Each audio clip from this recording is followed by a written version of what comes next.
Ay, yeah. Ay, ay. Miracles come while we in the fight. Don't give up and hold him tight. You will have a visible battle scar, but never forget who you are and fight, fight, fight. Hello, and welcome to Embracing the Fight. I am Erica Lamar, your digital creator and host. Embracing the Fight was created to help normalize the conversation surrounding physical and mental health issues. Now, one of the things that I've been talking about a lot lately is purpose. And when you have a purpose, you might think it's one thing, but God has something else for you. And if you recall, I thought I'd be a professional tennis player. Well, that didn't quite work out. But if you notice, I have 3 beautiful ladies seated around me. And sure, you're wondering, how did I meet them? I met them all through tennis, but they each have a very unique story as to how we met. We'll start with Hazel. But prior to Hazel telling you how we met, she's gonna give you a little introduction into who she is. Hello, my name is Hazel Dickens, and I am a nurse practitioner, and I've known Erica and these beautiful ladies for 20 plus years. And I first came to know Erica when I saw a tennis court near my job. So I've always wanted to play tennis. So I walked over one day, and Erica happened to be on the court, and she was giving tennis lessons. And I told her that I wanted to learn how to play tennis. My past had been in softball, but I wanted to play tennis. And she said, come on. And I brought another friend with me at that time. And we started playing tennis, and we've been friends ever since. And she was an excellent tennis player. She was warm, she was always smiling, and she was forgiving of all the mistakes she made trying to learn how. And she just was so gentle with you. So I really truly enjoyed her from the beginning. And later I was introduced to Kyna. She was also part of that same part, and we played tennis there, and we became friends also by learning how to continue my tennis experience. And later, as we learned that we would travel and play tennis and compete with other people, Daphne came on the scene. And when I saw Daphne play, it was like, wow, that's beautiful. Beautiful, professional Black women on the scene, visiting, playing with each other, also meeting other professional people, all on the scene of tennis. So it was just a wonderful experience. Hi, I'm Daphne. I'm actually a nephrologist, which is a kidney doctor. I live in Mississippi. I first met Erica at the same tennis court that Hazel was talking about. It was the New Lions Park Tennis Association. And I met her, I was on the tennis court and she was there, and my car was broke down. So everyone had left the park, and I was struggling to find somebody to come help me, and she graciously came to help me, and that showed me the first sign of what a great friend she is. She is very compassionate, always giving, always willing to help. And as these other ladies, I've known her for 20 plus years. We have been through multiple trials together. I always say that we're very much alike when it comes to decision making, the choices that we make, good and bad. But she is definitely one of my closest friends. I met Kyna as well on the tennis court, as well as Hazel. They are fierce competitors, so don't let them fool you. But it has been a great experience. I've developed true valuable friendships through the game of tennis. Hi, I'm Kyna. I met Erica through tennis at Lions Park also. She's a very kind person. I remember our association always needed people to help. It was always Erica. She would volunteer even though she had work. very active in church. She still, when no one else would step to the plate, like Erica would always say, I'll do it. She's one of those people, very, yeah, you are an inspiration. That's like admirable to see people doing that and just giving freely. That's cool.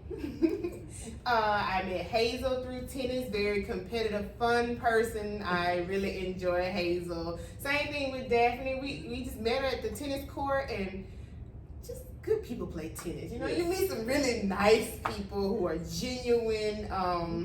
Daphne's a really good person. Like, I call all of these women friends. And like you said, even though that was like a really long time ago that we met, we still keep in contact. Right now we're recording in Bangkok, Thailand. That's where I live now. And these ladies came out to visit, just lifelong friendships, and we've been hanging out. We did our first Songkran together. Really fun, and just all of this through tennis. And we're going to play tennis in the morning, and then the next day tennis again, and we'll have fun. And like they said, we've been through some things. We can always call each other and talk to each other and just get the real from each other. No sugarcoating. Sometimes you just need to hear truth and facts, and that's what these ladies do. So it's really cool. I'm glad I met you guys. Yes. So I get a chance to say something too, because I love all of you, of course. Each group of friends that I have, every person has something very strong in their personality. And I start with Hazel. Hazel is the life of the party. Yes. And I could tell, you know, when she was talking, she kind of wanted to mention our friend Maxine, because Maxine was also an integral part of this group. And not a day goes by that I don't think about her. She lost her life in a motorcycle accident a couple of years ago, and it's still, you know, it's still fresh, it still resonates. But I can see, you know, Hazel out there telling, come on Maxine, run, get it. She was a cheerleader on the court telling Maxine to go get the ball, and Maxine got the ball. You would see Hazel be out of position and excited, but she didn't cheer, and Maxine looked back like, where you at, Hazel? Why you didn't hit that next ball? But anytime that I had a chance to teach them or be on the court with them, it was always a joy. I never had any issues with any of the ladies talking crazy to each other. Everybody was always so supportive and so giving and so good and so kind. And Hazel did not mention that she is Air Force veteran. Yes, I'm an Air Force veteran. And when Kyna just mentioned Songkran, she was talking about, you know, the splash fest, you know, we were talking about a little earlier, and I saw, you know, some of those Air Force moves out there with Hazel and his water gun, and you're thinking, you know, Songkran is about the cleansing, right? With the Thai New Year. The Thai New Year. Washing away bad luck. Right, so she's saying that washing away bad luck. Hazel was washing away everything, little kids, men, women, you know, cats, dogs, whatever got away, she was washing them clean away. But like I said, Hazel is a life of party. I've never seen her where she's down or upset or angry with anyone. If it comes in her head, it's coming out of her mouth. And I just absolutely love Hazel, you know, for that. And then there's Daphne. Daphne is a logical, very strategic friend that thinks, you know, everything through. So if it happens, it didn't happen, you know, just then. She thought about it last week. She made sure that everything, you know, falls in line. And she has such a caring and giving and loving, you know, spirit. So when you got somebody that's logical, loving, and giving, you can't go wrong. You know, she's like family. My family loves Daphne. My daddy will be like, hey, can you call Daphne? And my mom would, please call Daphne. And we'll call her, and I don't care what time of day it is or what it is. If it's anything that concerns anyone I love, it concerns her. And then we have Kyna. Kyna is also the life of the party. Before Kyna left the United States, I remember, you know, a lot of good times where we always see her, we'd be hanging out, you know, she was the one that was married with kids. And it's like, how can someone who's married with kids do all these things that all these single people are doing and holding it all together? And I was like, she's a pillar of strength. She didn't let a whole lot of things bother her. Now, when we were younger, maybe sometimes some things that people would say would bother her, but now, baby, that iron fist, that iron curtain, whatever you want to call it, dropping the hammer, she has that 100% under control. And I look up to her in that sense because when we talk about relationships, I look at Kyna and Matt and I say, this is what I want. At the end of this podcast, if you are watching on YouTube, I'm gonna put some pictures in from our visit, from Thailand. And I just want y'all to look at how Matt, her husband, looks at her. If you were to listen to how they speak to each other, how they move around each other, it's like, it's a unit. It's something that you don't see, often in this day and age. You see people cussing each other out, fighting, saying all kind of crazy stuff. I have never heard her do anything like that, unless she was joking around. Of course, you gotta have a little fun every once in a while. You gotta act crazy every once in a while and let them know, you're still there. But at the same time, she's always respectful of him. I've never seen her disrespect him in front of anyone, and he's never done that to her. Or if they thought one of them said something slightly wrong, and they immediately asked right then, it's like, oh no, babe, that's not what I meant. This is what I was saying. And that's how you avoid arguments. That's how you avoid a whole lot of different things. And I just want to know, Kyna, how did you actually meet Matt? We met in college. Freshman year, I think, he would always be in the UC, like eating alone in the mornings. He would be studying and eating, and I would come in and eat before class. I'm just a friendly person, or I used to be definitely more friendly when I was younger. And I just saw him like multiple days, and I was like, he always sit by himself, I'm gonna go over there and speak to that guy. Like, not in a relationship way, just like I see another black guy on campus, I'm gonna go over there and say hello. And I just walked up to him one day and I was like, hey, I'm Kyna, what's your name? And he said Matt, and I was like, and he was like, oh, Kyna? And I was like, oh, like most people never get my name right the first time. And he's like, yeah. And then we just started talking from there. We were friends for like a couple years, and like, I hate to even put this on the podcast, but I told my friend once, I was like, I'm really good friends with this guy named Matt. He's a nerd. We go to school together, girl. He an engineering student. He's a nerd. And I was like, girl, you want to talk to him? Like, he's so cool. He's a good guy, And my friend was like, I don't want to talk to no nerd either. And so it was just like, no, not Matt, or whatever. And so we were just still friends.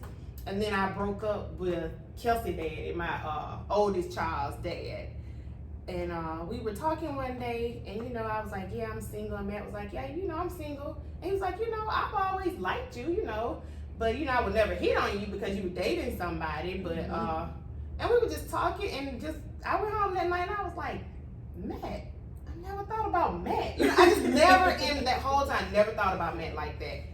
And then I thought about it, and we went out on a date, and I was like, I like Matt. I didn't even know that I liked Matt. And I was like, I really like Matt. And then we just started talking more and on the phone. And then we just started dating. And then it was me and Matt. Who knew, like, you date your friend? Like, I never thought of Matt that way. I just tried to hook Matt up with another friend. And how many years? We've been married for 23 years. Yeah. She gonna have me looking through my phone list of my friends. All right, Hazel, what about you? Well, I met my husband in the Air Force. He was a Chief Master Sergeant, and I was a Tech Sergeant.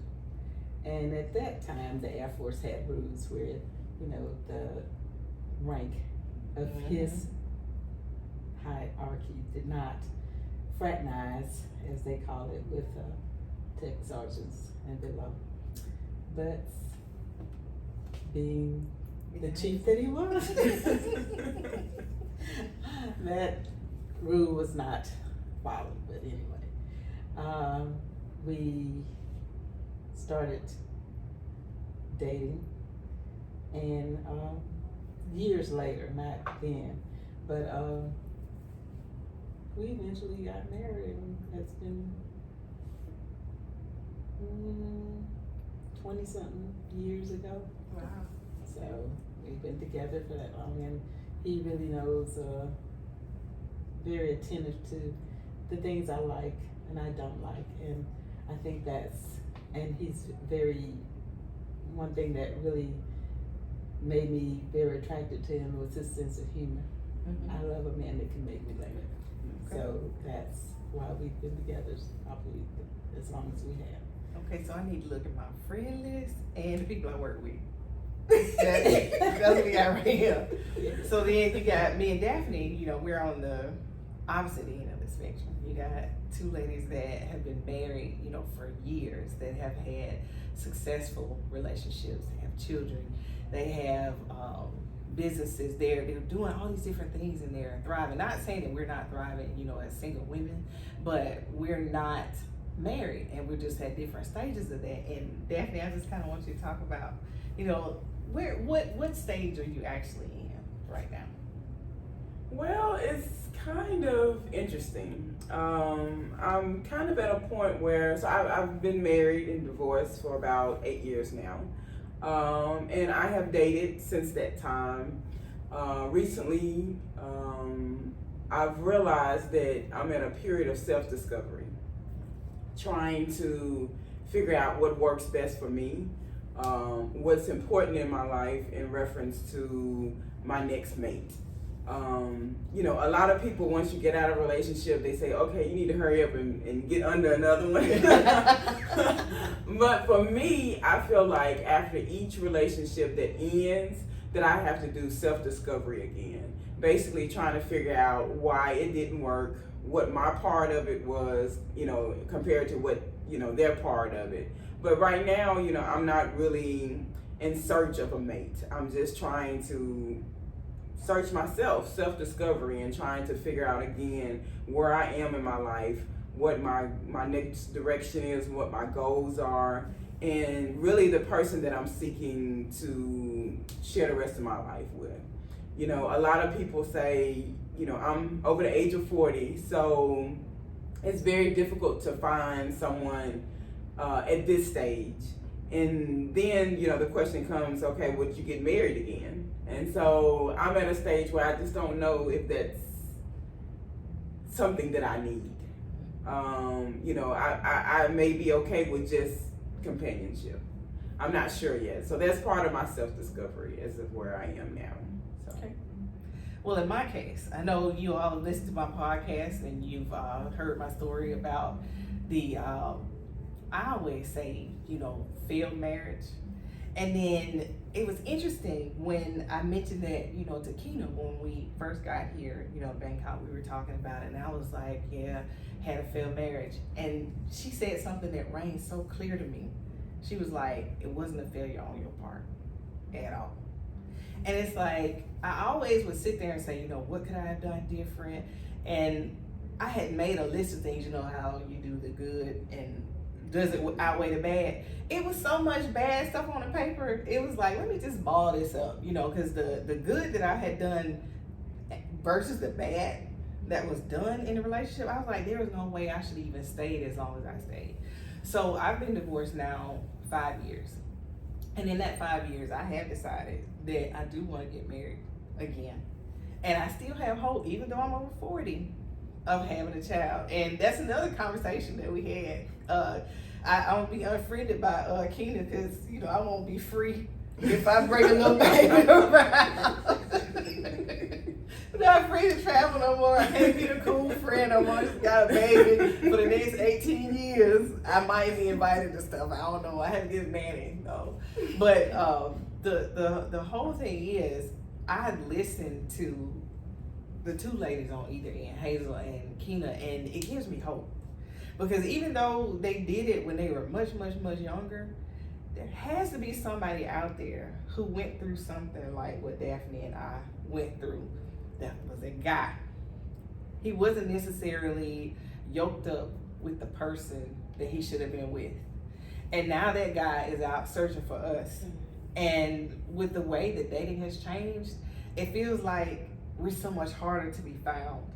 Because I decided to take myself off of all dating apps, left all that alone, and said, you know what, if it's gonna happen, it's gonna either have to happen, of course it's gonna have to happen God's way, but it's either gonna have to happen where a person introduces me to someone, I'm in church, I'm playing tennis, or just in a random grocery store. Someone is going to have to come up and say something to me, in a sense.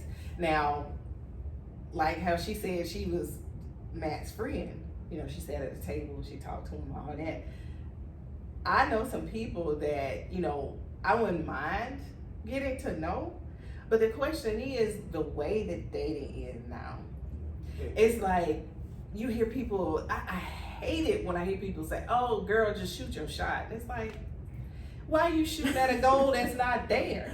You know, you can make a perfect 3, but you shooting at a goal that is not there. Ooh, that's a word. You know, so my thing is, I want to be pursued. I want someone to look at me and say, you know what, like Matt looked at Kyna, the way Russell looked at Hazel and said, regardless of what may or may not happen, because of the rules in the Air Force, that man said, I'm pursuing you, you're gonna be mine. Mm-hmm.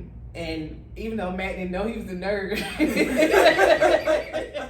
he was gonna be a hot pursuit after her, because he had already, you know, purpose in his heart that he liked her. He just didn't know how she felt. And when she finally turned that little switch on, that man said that's 100 miles per hour in that direction. So that's, you know, that's what I want. That's what I'm looking for. So, I mean, what advice can you give us? I mean, the two married ladies, even though Daphne's in self-discovery, she may be discovered while she's discovering herself. So, I mean, what characteristics did y'all look for? I mean, I know it sounds like to us that it just happened, but it don't just happen, because if he had been sitting there with, you know, gold grill, nothing against gold grills, I'm just saying, if he had a gold grill and, you know, all this craziness going on, you may have never had a conversation with him just because of outward appearance. Or were you one of these people that just says, okay, I'm gonna talk to anybody regardless of outward appearance, and whatever attracts me to them is what attracts me? I just want to know, because we always talk about, you know, you hear women always saying, if he's under 6 feet, I don't want him, but everybody can't be over 6 feet, you know? Because if everybody's over 6 feet, nobody would want anybody 6 feet. You know what I mean? That man will get cut off. Okay. So what characteristics, you know, do you ladies look for? Well, did you look for when you met your Okay, husband? so first I have to say, the nerd thing, that wasn't a turn off for me. I just never looked at him like that. Like, if he wasn't a nerd, I just never, he was just a friend. I never even considered him. But I described him as a nerd just because, you know, you like might tell your homegirl, oh, he a D-boy, you know, so I'm just like, oh, he a nerd, you know, but he's a really nice guy. So I just want to put that out there. But actually, like, his intellect, that attracted me. Like, once I realized that he was a genius, oh my goodness, that's like, woo, child, he's smart, girl. He know how to do numbers and stuff. No, but I don't know, I was so young, I'm not even sure what I was attracted to, you know what I mean? But I know over time, like I said, that intellect, kindness, he was just really kind. And the guy that I dated before, I used to tell myself, no one would ever treat me better than him. You know, I thought that was the best. I thought it never got better than that. And then I met Matt, and it was like 100 times better. And I was like, whoa, like, this is what you really supposed to be treated like? But I honestly thought that was the best. Like, it got no better than that. But I was young, so, you know, I just didn't know. What can I ask then? Like, what was the difference? What made you think what the first one was doing was the best, and then the other one, and then Matt just went? Well, I was young, teenager, like 19, 20, and I dated him like high school, so 16, 17, 18, 19, 20, 21, you know, the same guy. You know, just taking you out, having fun, having a good time, just kicking it or whatever. Maybe buy you a couple things here and there or whatever. But then when me and Matt went out, it was, you know, let's go to a nice restaurant and sit down and just talk to each other and like listen. And oh, you really want to hear what I have to talk about? And besides, you know, like just kicking it and riding and whatever, like you actually listening to me and interested in this conversation? And then I'm listening to you too. So that was a big deal. It's the little things. It was not like Matt was buying me stuff. It was just like, he was kind, he was listening, he was interesting, and again, he was smart. So we talked about stuff, and like actually, he made me more like interested in things that I wasn't like really interested in. You know, like I used to like to go out and go to the club and just hang with my friends and go to the mall, and yeah, and then we just started talking. I'm like, oh, you know, that's nice. Let's go here and do this, and so yeah, it was just different. And I think I did the same thing for him too. Like I really brought a lot to the table with him because that fun, exciting girl is like, ooh, who is this worldly girl? They like worldly girls. So I can put that out there. Like, yeah, they do. Like Matt was a Jehovah's Witness. I do think that had a lot and still has a lot to do with the way he treats me. Like, so I am actually benefiting because I'm not a Jehovah's Witness, but he was disfellowshipped. I mean, he wasn't in the church, you know, but all those values they were still there. Like, I think that was just like instilled in him. So I think that had a lot to do with the way he treated me and the way things were or are. You just really made me think of something. Then Now you want Jehovah's Witness? No, not that. No. What I'm saying is, this man has been a Jehovah's Witness all his life. No, he was disfellowship. No, I said he was a Jehovah's Witness from all birth. his life. And from birth. He met you. Mm-hmm. He made the decision that I'm gonna choose you. Didn't matter what the calling was or anything else on his life. He said, I'm gonna choose you. And that's why he got this fellowship. Because I've seen people that were Jehovah's Witnesses that were going to marry people outside, and they made the wife come in. It was like, you coming in here, you're gonna become a Jehovah's Witness, and we're gonna go forward. He didn't impress that on you because his love for you was greater than anything, you know, in his life at that point. I mean, I could be wrong. I'm not sure. Like, I just think he was just a young guy with hormones, and he liked me, and you know, and then we was hooking up. We shouldn't have been, you know. And I just think he just really liked me, like you said. But I don't know. Like, I'm not sure about that. I don't know. We have to ask him. I don't know about that one. All right. Yeah. All right, Hazel. What pointers you got for us? Like I said earlier, he really made me smile a lot. He could make me laugh, and that to me was very important. And then when he took me to his hometown and introduced me to his mom and his family, I could see that he was very family oriented, and he loved his mother. His mother was the person that he really held in high respect. He respected her a lot, and he treated his sisters with respect. And I was always told by my father, you know, that a man that respects his family and treats the women in his family good, and his mother especially, the more than likely they will treat you well. That's true. And so I found that to be true. And in my family, when he came to meet my family, he could intermingle and talk with them, no matter what level, which they wasn't. Everybody in the family wasn't highly educated, but they had graduated high school and they had decent conversations, and he could talk to any of them, no matter what their interests were. He could talk about it. He could listen to them, and he was a very good listener. And not only was I went to college and had some college, but I still felt like I had more learning.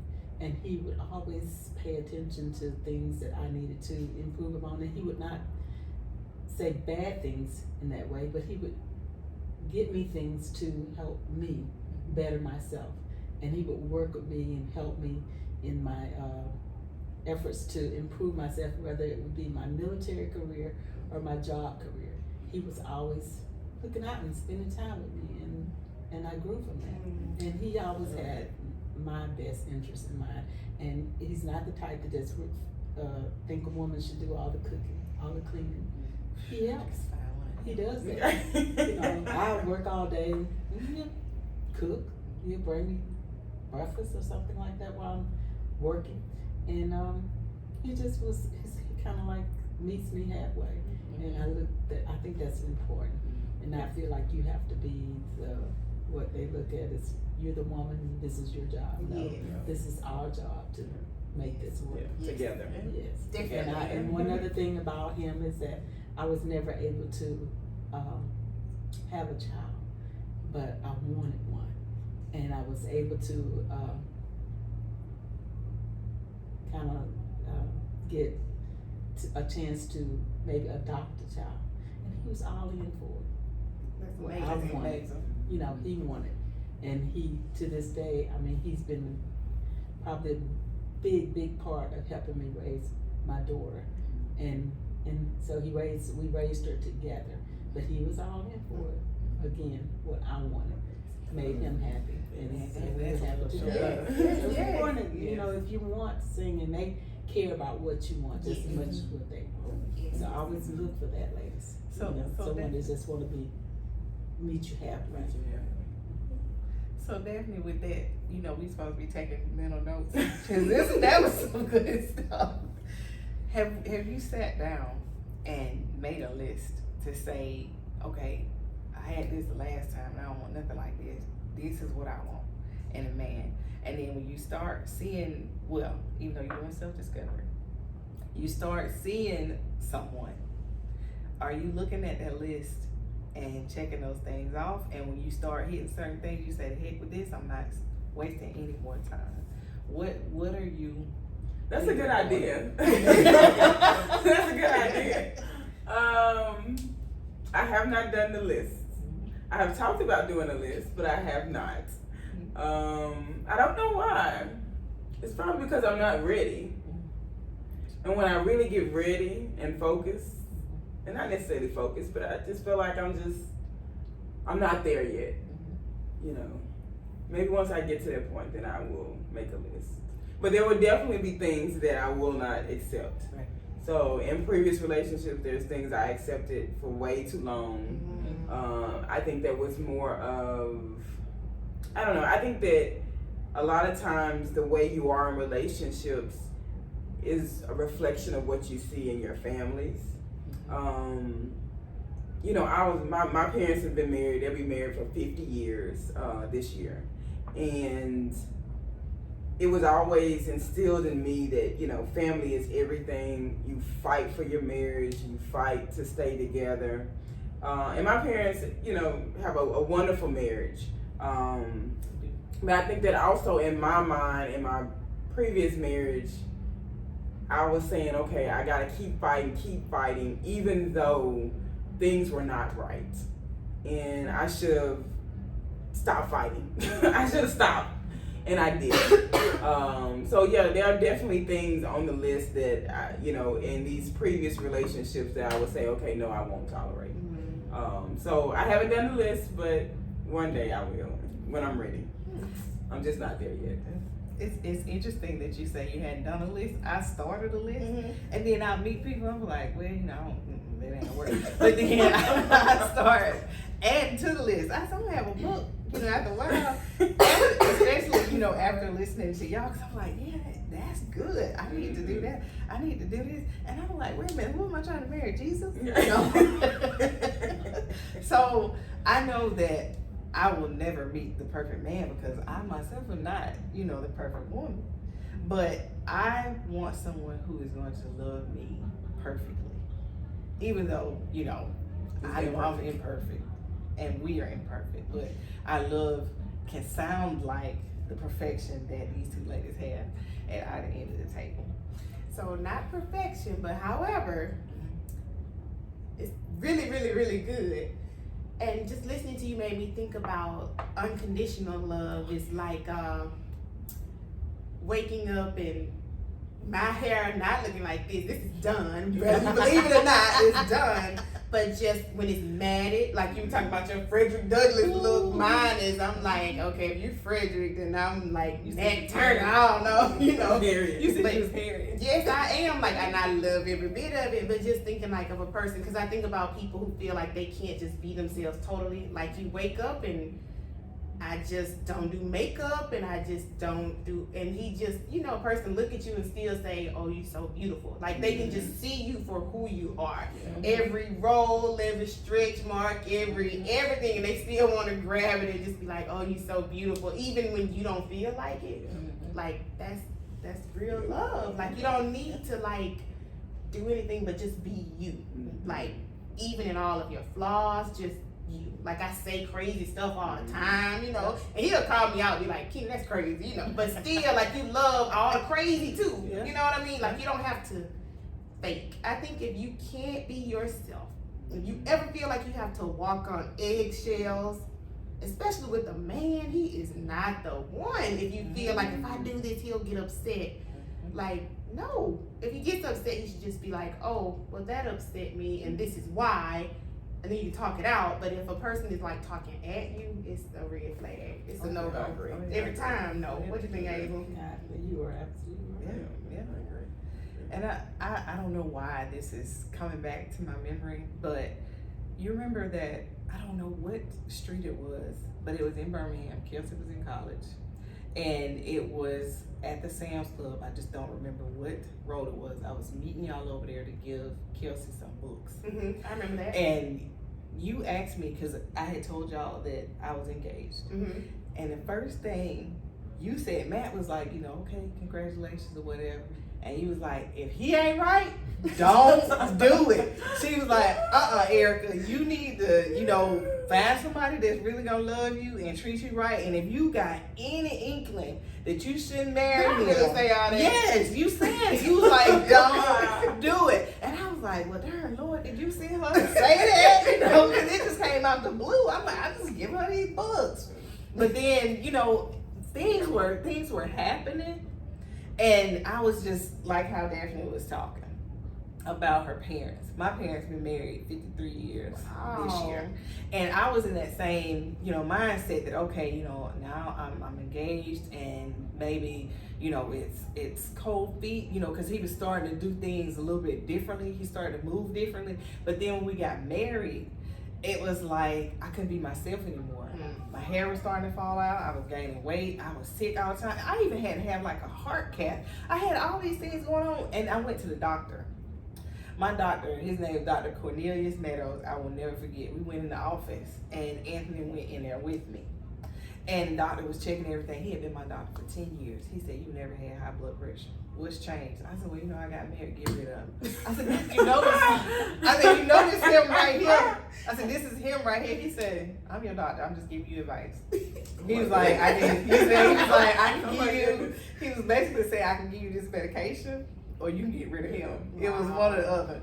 And after he said it, he kind of smiled, you know, I guess to not make Anthony feel so bad, but that man was dead serious. Because like I said, he had been my doctor for 10 years, and he was like, he's like, you gained weight, you know, what's wrong? And then when I told him, he was just like, yeah, get rid of him. Wow. So, on top of all of that, these two ladies, at the end, that, like I keep saying, they've been married for years, they have formidable relationships with women as well. Their husbands don't make it difficult for them to spend time with their friends in another country for an extended period of time, or to go on tennis trips and to do, you know, basically, I wouldn't say whatever they want to do, because, you know, they're respectful of their husband.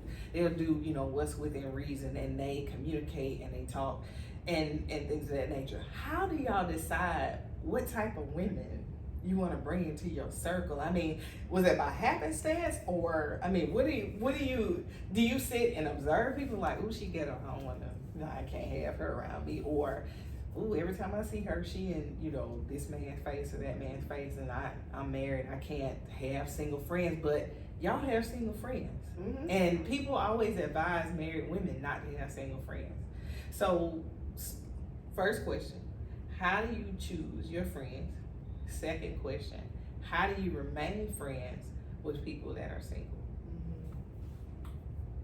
You want to go first? Well, as far as my friends, and back again, in the Air Force, you have so many friends, and they're from all different parts of the country, and they have all different personalities, and you just accept the fact that you're going to have friends. You're going to have friends that will call you 20 years down the road, never stop calling you, and always be a part of your life. And I think that him being in the military just as long, 30-something years, he have accepted the fact that friends will come and go, and friends will be there forever, and you're going to have different types of friends.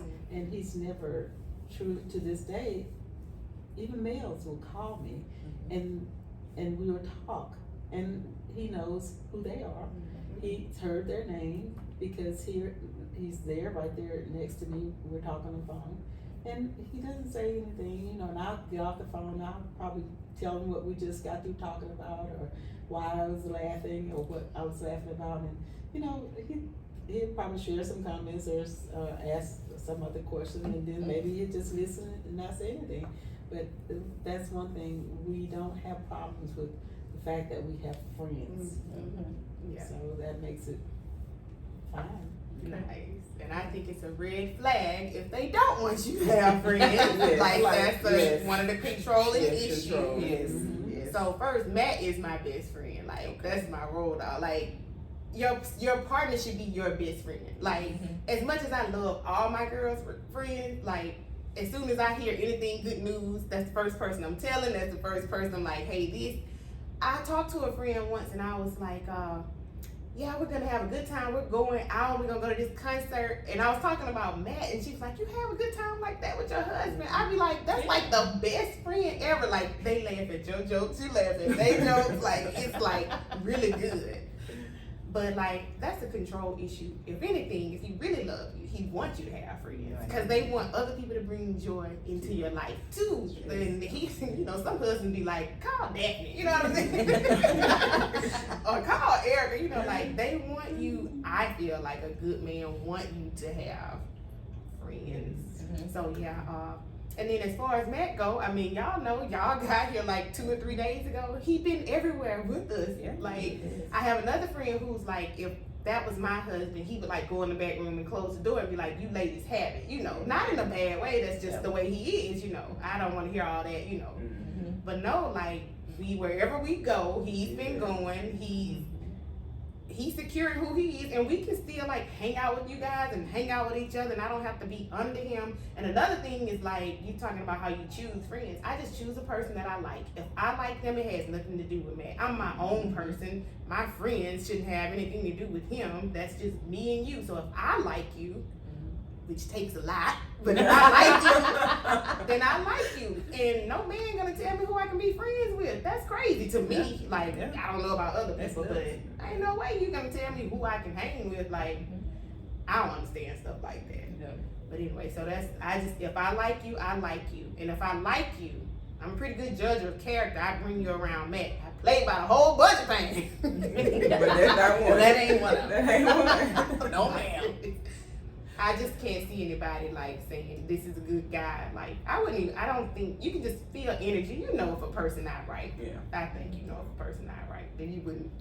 And just for your information, Okay. you know, we see how Matt treats Kyna, and we see how he protects her in his own way, and he also looks out for her friends. Yes. So I feel much safer when we're in a foreign country and we're going places, and he's taking the time to be with us, just to make sure that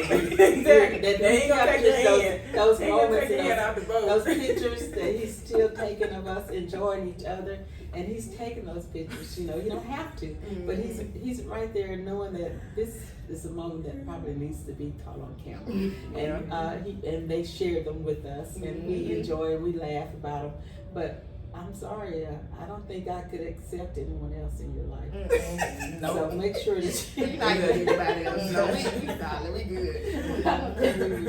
We gonna preserve Matt. You're like my family. They be like protect Matt at all costs. Protect Matt. I promise you, I be saying, you know, I tell him sometimes, be like, you know, the family. I really don't think they like me. I think they just tolerate me because they like you. I don't think they really like me, but I think they just tolerate. And I'm gonna tell you another funny story.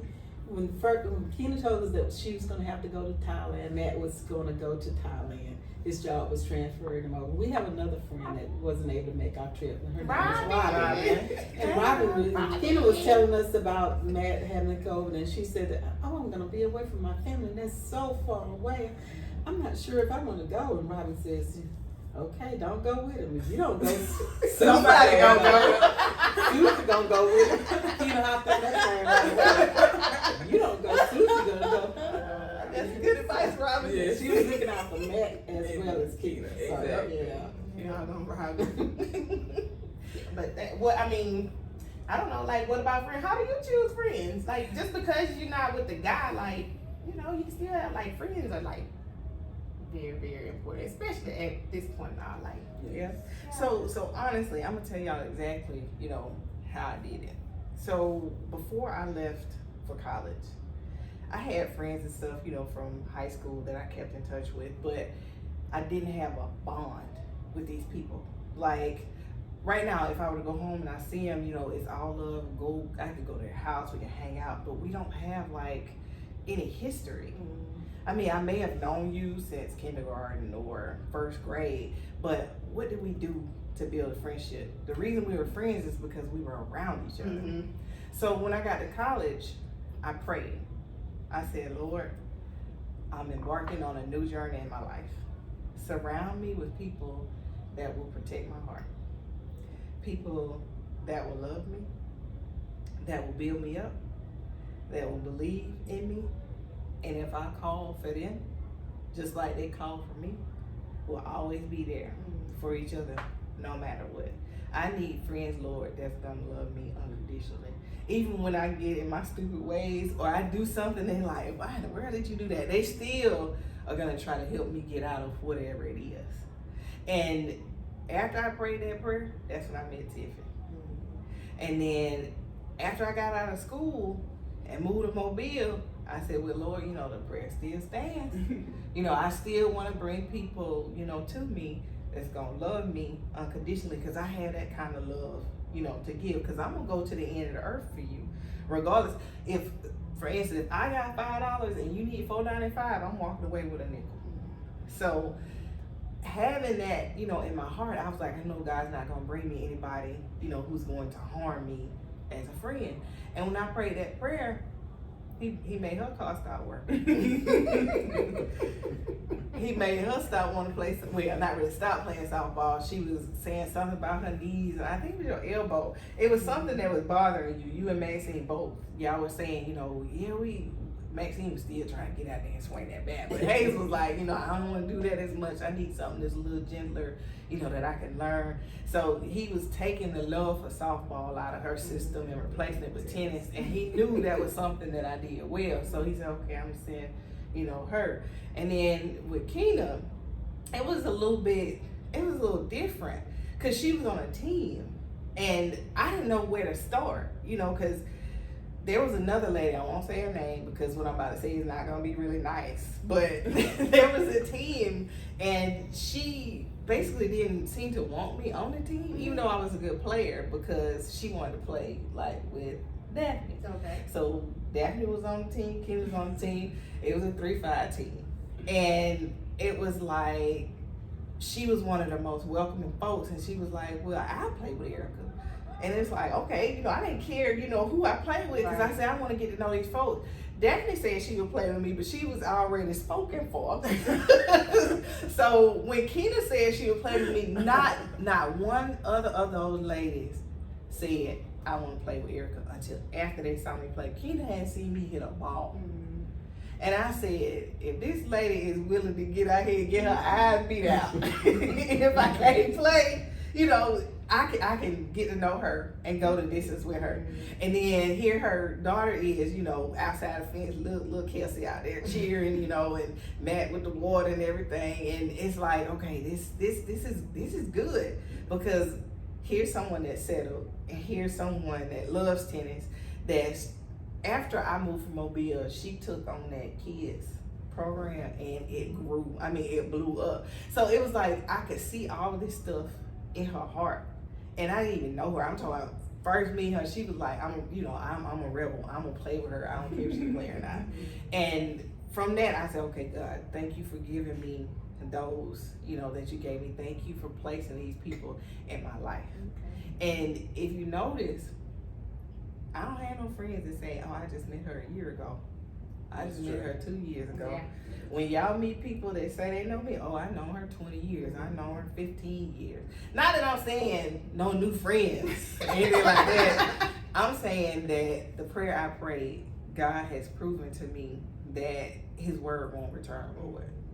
And I said, well, why didn't I pray the same prayer when I asked for it? never too late. You know what I'm saying? It's too late. You can just good advice. It's never too late. So tonight, when y'all hear me praying for 2 hours, Go to sleep. you know what I'm saying? Go sleep. Go sleep. So, with all that being said, Daphne, how do you choose your friend? Well, I guess my situation is a little bit different. When I was growing up, my dad was in the military and we moved around a lot. So my sister and I always say that we just pick up and go. Like, we didn't have lasting friends. Like, I don't have friends from elementary, junior high, high school. All of my friends are college and beyond. And really, I only have one friend from college that she and I are still good, great friends. And then when I got to medical school, friends after that, which is you all. I don't know. I think it's just because it was too sad to keep those relationships because I knew I would be moving again. So, which is kind of a bad thing because, you meet people, you get to know them, but then you have to leave and it's almost like you forget them. So that's kind of how my friendships have been. But truly after college, moving forward, I was able to, find good friends that I could trust and depend on. Particularly when I was going through my divorce, I had some ride or die chicks. Oh yeah, I was ready to ride, baby. Some ride or die chicks. I was ready to ride. Some ride or die chicks. One time I was gonna put that Bible away. We gonna get on that highway. We passed praying. Yep. Say, So- Lord, turn your head. Lord, just turn your head this one time. So that's Daphne wasn't with it though. At all. At all. I was on some let's take the tag off this car type stuff and let's ride this car instead. He won't know. She was like, no, he not worth it. Yeah, I was sitting down on the floor That's true. whispering. That's true. I was down on the I Hazel looking like, really? Look. You supposed to be a gangster behind your friend. Like, Daphne was hurt, Yep. and I ain't liked it. And when you have someone that you see is so kind, so giving, Yes. so forgiving, And And love hard, too. Like, you love Yes. this person. and then you call them and you can hear the brokenness in their voice. Oh, my goodness. Ooh, I'm saying I was sitting on the floor whispering. I almost had to get under the bed because he was trying to come in the room to listen. Mm-hmm. My soon-to-be ex-husband at the time. He was trying to listen and he was looking crazy. And I was like, she coming down here this weekend. And I said, I don't care what you doing. She coming. Okay? And, he didn't like for people to come to the house. And I was like, I don't care nothing about what you talking about. She coming.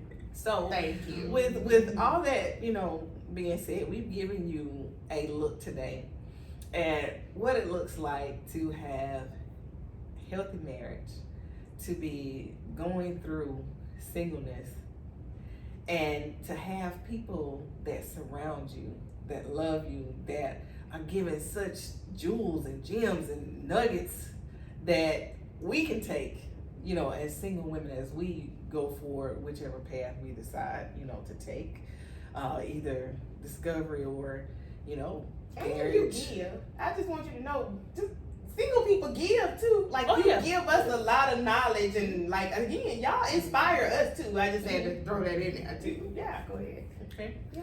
So with all that, being said, if there's any other advice that you want to give to someone that may be out there listening that's struggling, they're kind of in between. They're saying, I'm married and I'm thinking about saying, to heck with this. Or they have a friendship that they've had for years and there's something that happened that they're saying, I just want to let this go. What would you tell them? What advice would you give them to either stay, go, or just wait?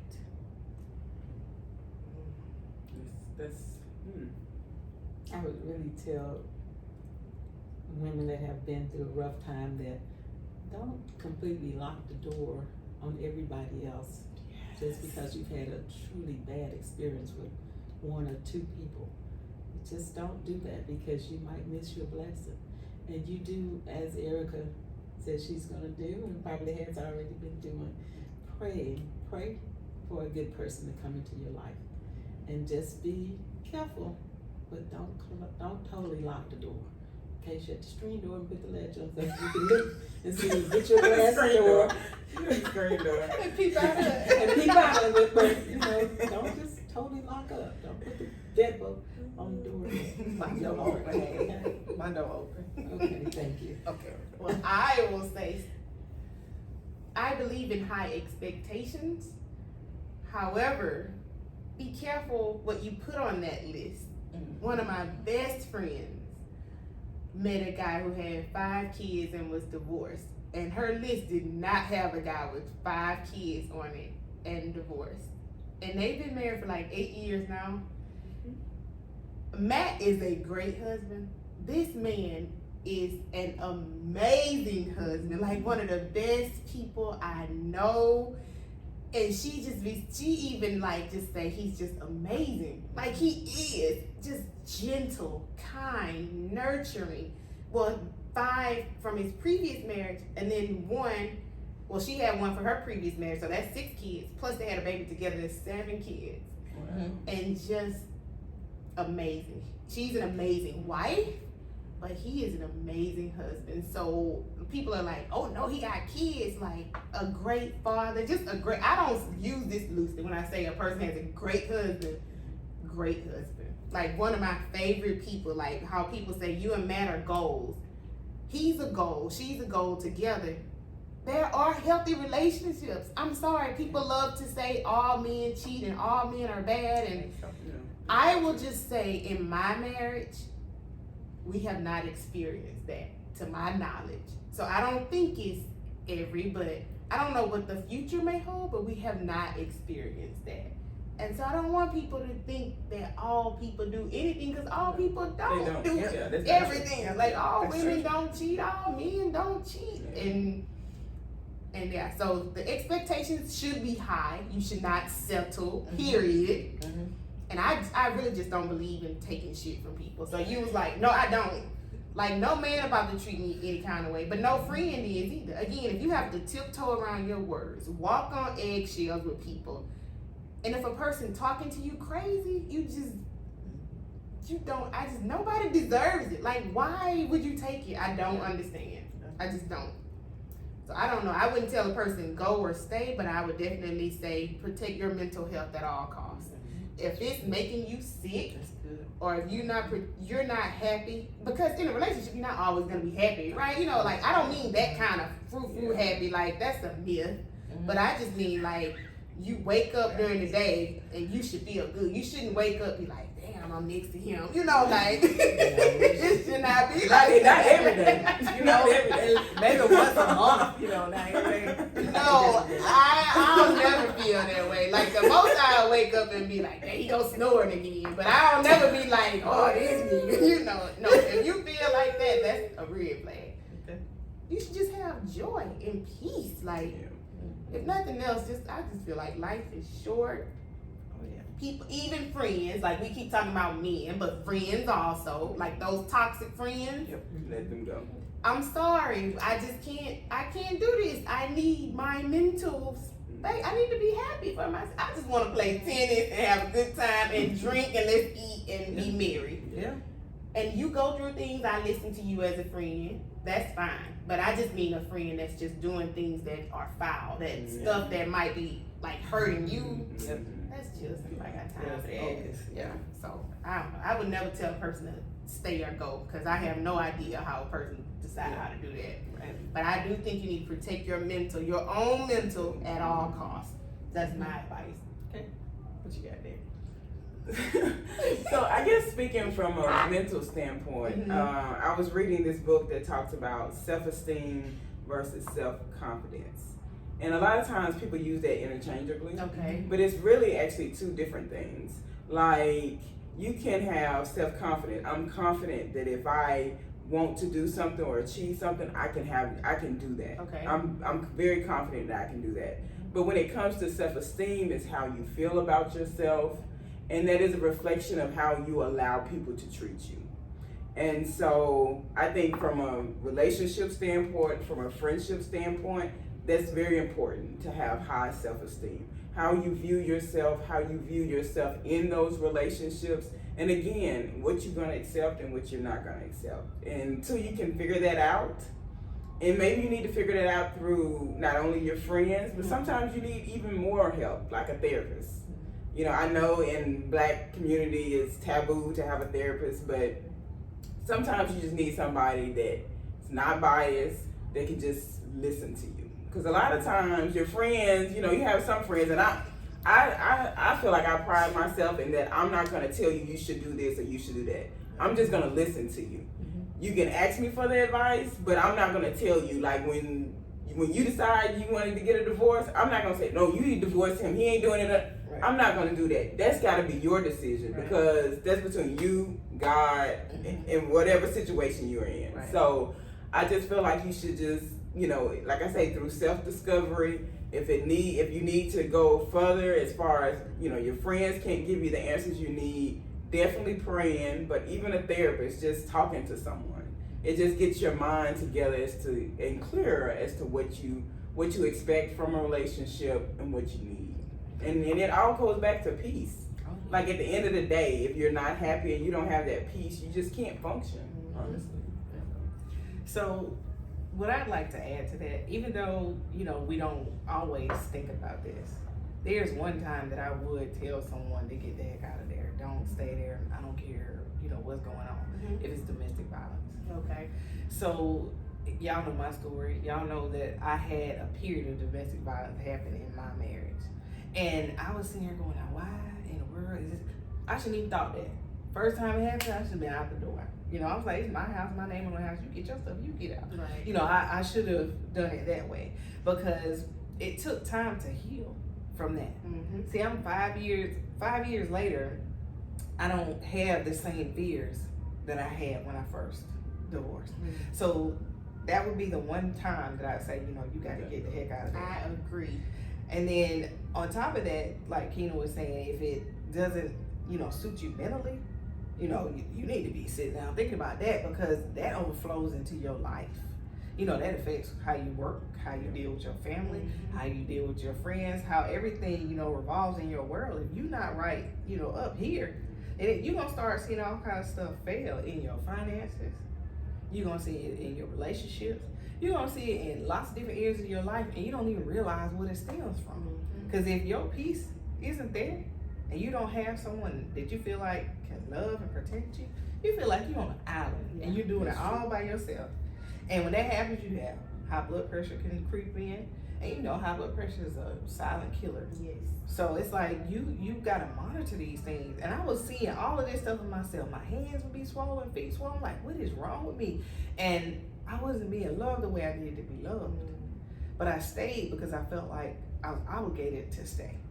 Because I made those vows, for better or for worse. And I was like, dog, this is what works look like? I gotta stay? But then on the flip side, when we talk about friendships, you can't continue to be the only one that pours out. Because once your cup becomes empty, what happens then? That's true. So that's when I, you know, start like backing off.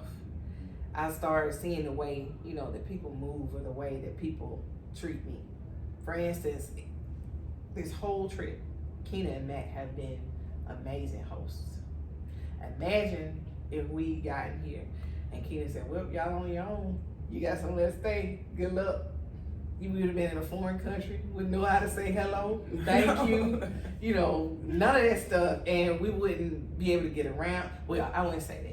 We got our Air Force lady over here. You know, you know what I'm saying? She'll be all right. Right. We'd be all right. But it would just, you know, it would be odd if we didn't feel, you know, at home. If we didn't feel like she really wanted us here.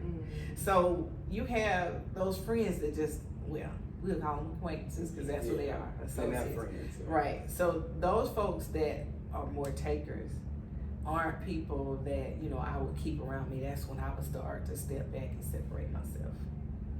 All right? Yeah. So, unless you ladies have something else, this concludes an amazing episode. And please don't click off just yet because I'm going to share some photos from this amazing time that we've had with Kyna and Matt in Bangkok, Thailand. Y'all have an amazing day. Good night. Sawadee ka.